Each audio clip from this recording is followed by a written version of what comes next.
there, welcome to our channel. I'm Vic. I'm Nick. And we are MV Board Gaming. And today we're looking at La Granja.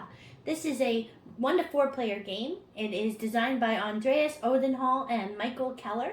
And it's published by Spielworks and Stronghold Games. Nick is going to go through how you play, and then we're going to give our reviews. All right, let's do a little 2-player rundown of how to play La Granja. So we're going to start with here with some, you get a coin, a victory point, and 1 trade good to start the game. And I really just want to focus on what we're going to be doing. So we're going to use this handy reference card right here and to run through every icon on here so you know what every phase is doing, how the game's going to work. This is a full round right here, so we can go ahead and go through that. To set up for a 2-player game, we have some spots that we cannot deliver to, so there are X's here, and they're numbered 1, 2, and 3. That means that once somebody fulfills an entire row of any of these that are showing, we can go ahead and remove one of the X's, the very first one that's labeled 1 on top, in which case that's this one. So now that becomes open to deliver. Also, you'll get a victory point, and you'll be able to put a peg down as well and get another victory point. So we have 3 places on the board we can deliver to. We also have cards we can deliver to. So let's take a look at these cards. In this game, there are 4 uses for these cards. If we focus in on the top, we can go ahead and deliver these goods right here as an option. So that if we do that, that would be tucked in the top of these player boards. If we were to use the right side here, we have a sty for our pigs right there. So that would be a little extra spot. Normally we start with 2 of those. That's an extra spot for that. We also have an income, we have a possible income. This card doesn't have it, but this one, for instance, does have it. This also shows that we can do 1 more deliver action for a coin. Whenever you see these donkeys, that means the deliver action. You can see it more clearly on the board right there. And whenever you see those donkeys, it means you're doing a delivery.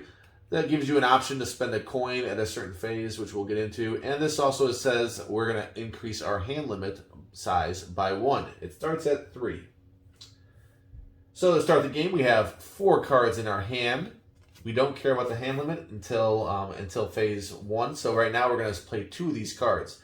This is the only spot in the game where we're going to go ahead and start the round by playing 2 cards. After this, we'll always start the round by playing 1 card, and we can see that right there. Play 1 card and draw back up to your hand size. That's what we're doing right now.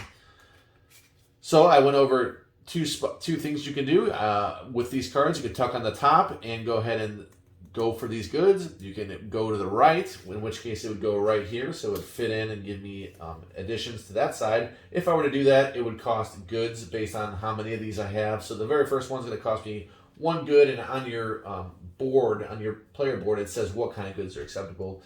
But in general, just goods or a victory point or a coin. We can also use it for its ability. If you want to use it for its ability right here, so for instance, this Basket Weaver says when you play a card as a farm extension, you take a victory point. So if I want that ability, I can go ahead and tuck it in the middle just so the text is showing right here. And I have 3 spots. I'll go ahead and focus a little bit on this right here. I have 3 spots open for those 3 abilities if I would like to use these for ongoing abilities that will last you the entire game. In some cases, it has a 1x, so it's not an infinite ability. You can use it once around. There you go. Or in this case, I believe this one right here is once a game. When you use this commodity, you take 3 victory points in addition to an action. Mark this action. You may not use it for the rest of the game. Yeah, long distance trader. So in that case, it actually specifies this is only a 1-time use. But other ones are once around, or it's just an ongoing ability that you have for the duration of the game. And lastly, we have fields that we can go ahead and put at our the left. I can go ahead and add these fields. So this one here produces wheat. So when we harvest, I'll get a free wheat. And there are other ones out there for plants and grapes. For instance, I can put this one on. And there's some spots that have grapes. I don't have one in my hand right now, but right there it would show grapes, in which case I would just harvest grapes. So I'd pick if I want to do that. And those are my 4 choices as far as card play. So to start the game, I'm going to choose 2. Let's say I wanted to do... Let's say I do Seeds Trader. When using a die to take a silver, take one harvest good, but one less silver. So if I do that ability, I'll put it right there, and then I can do another one. And let's just say, you know what, I want wheat this game, because maybe I want to get this, I don't know. But let's just say I want wheat, so I'm going to go ahead and put this one to the right of my board. And I know it's going to be off screen, but I'll put that to the right of my board. And that would be this right here. We're going to ignore what the second player is doing, just focus on my board. Then we're going to go ahead and do an income phase. Well, you notice I did not do any of the income right here. I didn't choose any of those cards, so I have no income. Income is always represented as blue right here, so I could eventually have these right here, these little tiles out here, and they could become part of my income in that case. In this case, if I had that chip, I would have this flipped over ongoing, so every time we do income, I would get 3 coins. And also the cards that I showed you could give you coins out here as well. So you just pay attention to what you might have over here as well. And that is income. So in this case, nothing happened. I didn't have any income. Next, we're going to harvest. Harvesting involves just putting the pegs down on this to mark that you have that item. So if I would, since it's off screen, I would just put this peg here. That's my entire harvest. Also, at this time, if I had 2 pigs in the same den, 2 pigs in general, so I have 2 spots over here. If I had another spot for another pig, they would reproduce, and I would have 3 pigs. And if I had, let's say, 4 pigs, and that would still just be 1 pig. It wouldn't be an additional 2 pigs. It's always going to be 1 pig, no matter how many pigs you have. At least, as long as you at least have 2. All right, so that is that phase here. Next phase is kind of like a round tracker as well. So we have these tiles here. This shows that we're in the first round. You can see these are labeled 2, 3, 4, 5, 6. So this game is played in 6 rounds. So you can go ahead and spend, in turn order, you can spend 1 coin to take one of these tiles. They're called roof tiles. When you take them, this will give you a one-time use per round. This one, in this instance, is a pig. In this instance, is to play a card or draw a card. In a 2-player game, there's only 2 of them around, so there's more than 2 tiles, but they get shuffled, and you get 2 around, 2 choices. So the first player in turn order, actually I believe it is reverse turn order for the very first round, but after that it is in turn order that will take one of these. So let's say they took that, and they're going to place it right there.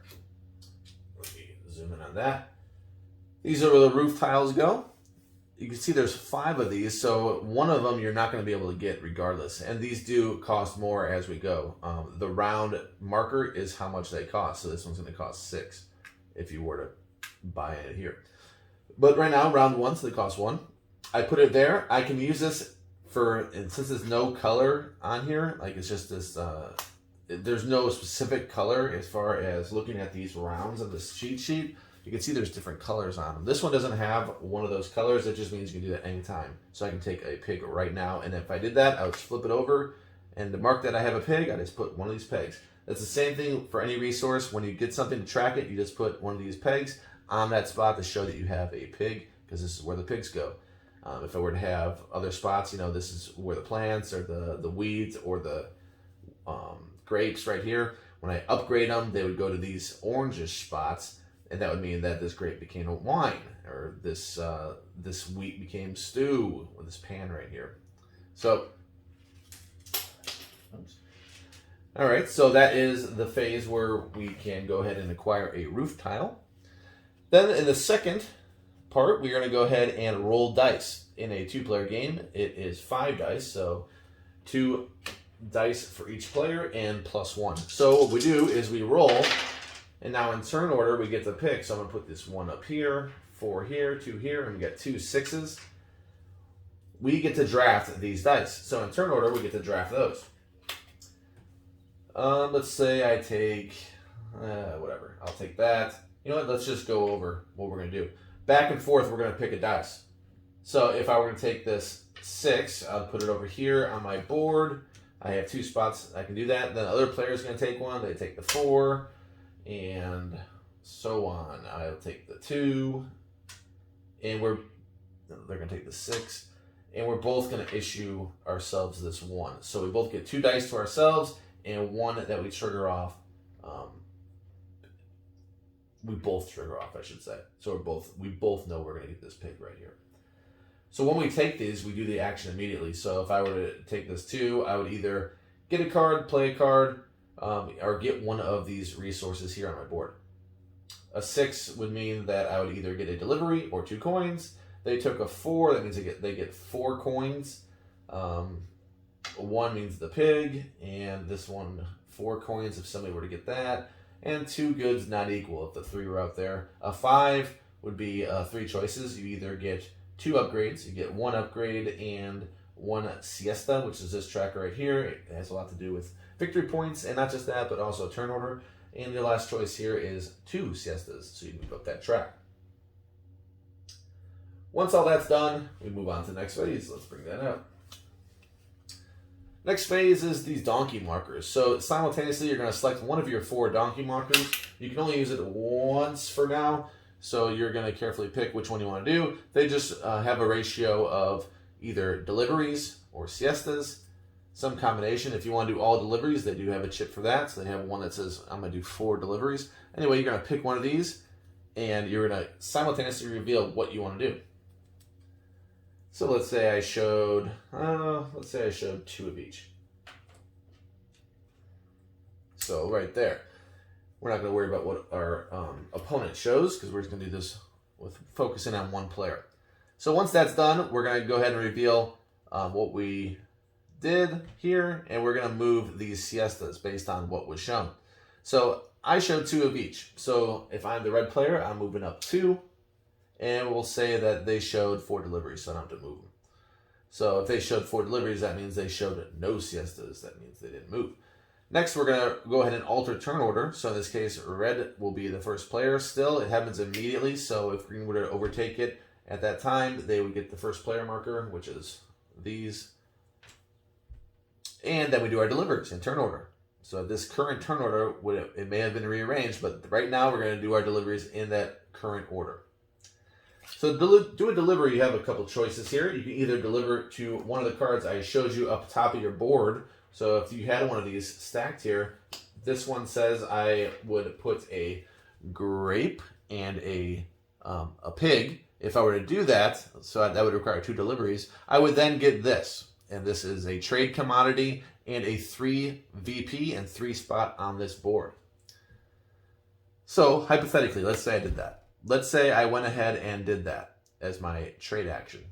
All right, cool. So if I did 2 deliveries, if I had a grape and a pig, I would deliver them. I would get, immediately, I would get 1 trade commodity. So let's get one of these boards. Let me get an extra one. And I would put it right there as a trade good. At any time, because this game is pretty flexible, you can turn in one of these trade goods and go ahead and get any of these items right here. That is always an option. Again, very flexible game. You can do this kind of stuff a lot. You can do upgrades, and it costs here. There's also spots to do free upgrades right there if you were to take that. But if you just want to pay for it, you didn't actually trigger this 5 where you got a free upgrade or anything else, or you didn't want to do a trade good where you can get 2 upgrades for free, then you can go ahead and pay for it. These are these things that you can do at any time of your turn. So you can always go ahead and redeem one of your trade goods for these things. All right, so we delivered that. So we got the marker here, and we also got 3 victory points right away. So we would take 3 victory points and put it in our supply right there. And we will get a placement of a 3. So we put our marker on any spot open that has a 3 on it. Now, we cannot do the ones that have an X on it in a 2-player game. It shortens the board up a little bit. I don't think you can even do it on a 3-player game. You have to be a 4-player if you want to use those. So if I put a 3 right, let's see, where do we have good? Let's say for sake of teaching this, let's say these were reversed and the green player was there. I could put this 3 down right here. And what happens is any spot adjacent to it that's lower than this 3 is removed, and you get a victory point for everything that is removed.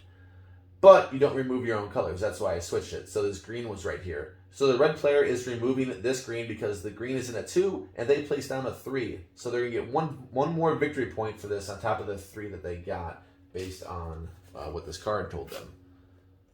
So I would get an additional victory point. Green would be removed from the board. I would get this would be gone, and we are settled there. So alternatively, if I did not want to do trading to these cards right here, I could go ahead and trade out here. To do that, I would pick where I want to trade that doesn't have an X. So I can trade here, goods here, or goods here. Let's say I had 2 pigs that I want to deliver because I had 2 deliveries, if you recall, right here. So I would get 2. I would just deliver 2 of these pigs if I were to have them in my den. These are all hypothetical, so let's say I did that. That is completely valid. So next round, let's say I delivered this 3rd one. Well, what happens? First of all, I'm going to get an ability here. So whenever I do this wheelbarrow action, which is, this would actually trigger right away. I would get a victory point for that. And I would get the ongoing, anytime I did that, I would get a victory point. And the wheelbarrow, it would just be when I do a delivery on my board here. So 1 victory point ongoing every time I do that. So I would just put that here. And there's a spot designated for each of those. And I would also, since that's the very first one, I would remove this. I would put it in the spot located where there's 4 circles right here, in a spot to show that, yes, this one is done. I would get the victory point for covering that. I also get a victory point for the 1 spot where it has the X. So this X is labeled with a 1. So this one's now available, and I get this victory point. I just opened this up so we can go ahead and do that. And that X goes away. So yeah, you can always deliver out on the board too and get bonuses. Anytime you do, you get these tiles, which help you quite a bit. They give you an immediate and usually an ongoing as well. All right, looking back at our sheet here, we did these deliveries. At this point, once both players are done doing those deliveries, they have an option in turn order to play a coin to do another delivery. And you can do as many of these as you have spots on the board that show with this donkey. In which case, we start with just 1 time that we can do that. We can spend 1 coin to do a delivery, but it can expand out here to be a bunch, but you'll always have to spend a coin per delivery, as many as these symbols allow you to. And then we go on to the last phase. This means we're going to count victory points for as many of these pegs we have on the main board, in which this case, red player gets 2 victory points. You also can get victory points for as high as you made up on the siesta. In this case, red gets 1 victory point. Then this will retreat back. So since they're first player, they're going to stay on top of green to show that they are still first player, but their spot did retreat back. Then we're going to unflip any roof tiles that we had. So if we had this roof tile, it would now if we had this exhausted and used, it would now unflip, and that's what that's saying. And that's how you're going to play this round. Now we go back all the way to the top, and then we would eventually show these 2 that are going to come out here, and we're going to go ahead and do exactly the same thing, and we're going to do this 6 times until we calculate victory points. So you're going to get most of your victory points during the game, doing different things, doing all these actions. You're going to get victory points mostly during the game. At the end of the game, you have a 1 to 5 rate on coins. So every 5 coins is going to be a victory point. So you're going to sell different things out here. You can see their selling price. A lot of them are 1 coin. There's grapes that are 2 and pigs that are 3. Upgraded goods won't count as far as selling, so you can see you can upgrade different things out here that I mentioned briefly. Some orders require upgrades, and you can't just have the generic raw goods. You'll have to upgrade them into wine or whatever. So you will not count victory points, you will not get paid for those upgraded goods. Only these raw ones that show these green screen text with a number. That means how much you turn those into and money wise. And also I'll mention right here, you get victory points during the game for these roof tiles. That incentivizes you to keep getting these roof tiles because every one you cover is going to give you victory points. Okay, so you're going to get coins for that. It'd be 1 to 5, and all the coins you got during the game, and you're going to calculate from there who has won. And we're back for our review of La Granja. Nick, what did you think of this game? What are your thoughts? Okay, well, first thought is, I don't know how to pronounce the name still. Yeah. La Granja. Granja. La Granja. I've heard it pronounced, I think, 3 different ways, and I can't remember the third. So I'm always like, I was hesitant when I was instructing. I was like, I don't know. I was hesitating to say it. I was like, this game. And here's how to play that. There's how you play this game. Yeah, when I heard you recording, I thought you said Nagaraja. Like, nope, but that does have a J in it. It has an N and an A.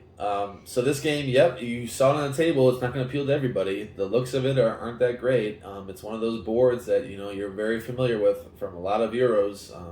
A lot of stuff in Fell that reminds you a lot of Castles of Burgundy. Yeah. It has the hexes on the board, the same dry look.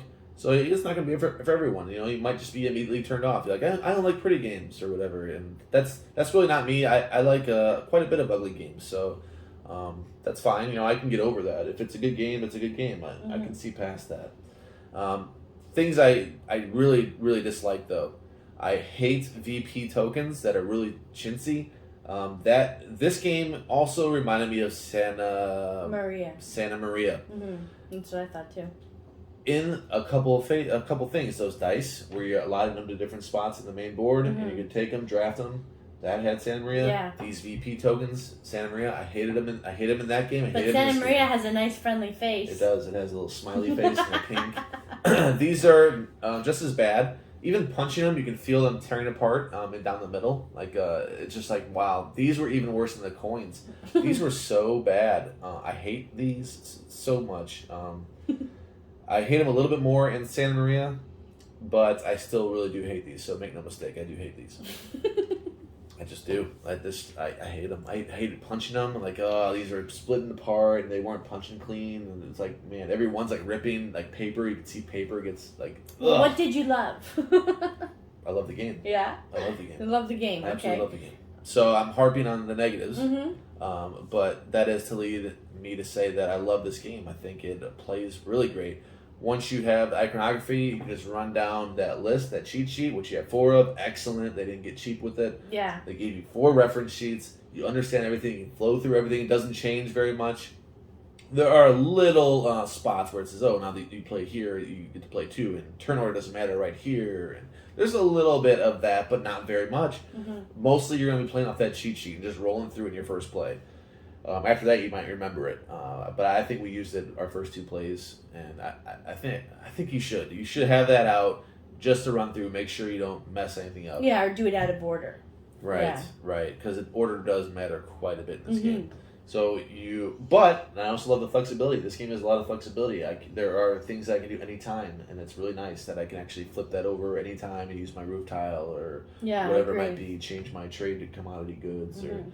It's really flexible, and it stresses that at the very beginning of the rule book. It stresses, this game is flexible, and that is a plus, because you don't want a strict rule set in that way. It's like, man, I have the stuff, and I can only do it this phase. No, you can do it right now. You can go ahead and do that. Yeah.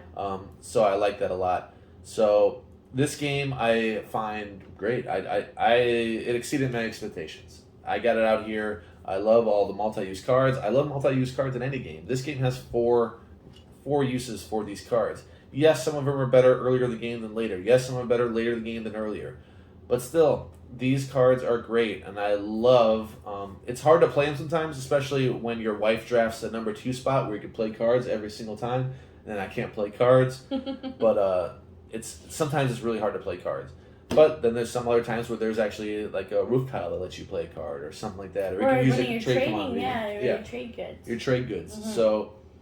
And you're getting trade goods every time you do one of those cards that you fulfill. The market, the wheelbarrow. Yeah. So, a lot, and this is going to be a high score alert for me. High score alert. I'm giving this a 9-1. Oh my gosh. This game is legit. I love this game. Wow. It exceeded expectations. And I'm assuming I have the highest score between us, but let's see what Vic has.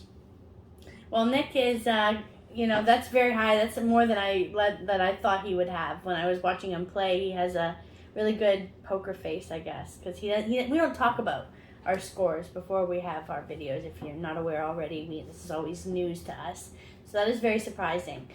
This game, like Nick said, a lot of the things about the aesthetics are true, definitely. I like that the tracking of the things that you have is done with the same sort of little player marker.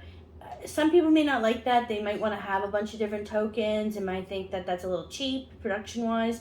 But I thought it was a good way to organize things and quickly move them over, and okay, it's very clear on your board what's what and what goes where. I like sliding things under the board and having them revealed in the way they're configured around the board, and you can quickly see at a glance what you're producing, what you're harvesting, what you're owed in the income phase, and there's a lot of interesting ways to go about the game.